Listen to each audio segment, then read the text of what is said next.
Այս տարիներին տեսել ենք գաղտնալսումներ, տեսել ենք շանտաժներ, ուժայինների հաբռգացություն, գործեր կարել մարդկանց վրա, քաղբանտարկյալներ բազմաթիվ, քաղաքալացյալներ հարյուրավոր, նոր թափով է ավելանալու։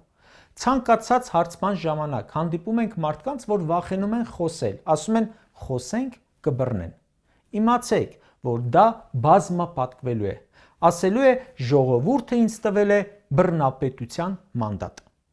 Նիկոլի իշխանության 7,5 տարում հանցագործությունները շատացել են 20,000-ով, դարձել են 40,000։ Հաջորդ 5 տարում դառնալու են երևի 60-70,000։ Նրան մանդատ տալով կտակ հանցագործությունները բազմապատկելու մանդատ նաև։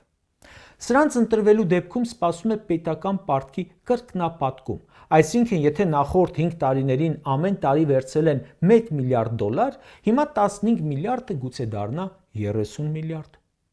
Պարտք են վերցնելու ու պարգևատրվեն արդեն կրկնակի, թե հիմա մեկ ամսում 9 միլիոն դրամ են պարգևատրվել նախարարները, հաջորդ տարիներին սպասեք 20-30 միլիոն դրամ պարգևատրման։ Այդ բոլորի վտանգը կա, երևում է սրանց կառավարումից, այս տարիներից, որ մենք տեսել ենք։ Եթե սրանք վերընտրվեն գործարարները, փոքր ու միջին բիզնեսը վտանգվելու է վստահաբար։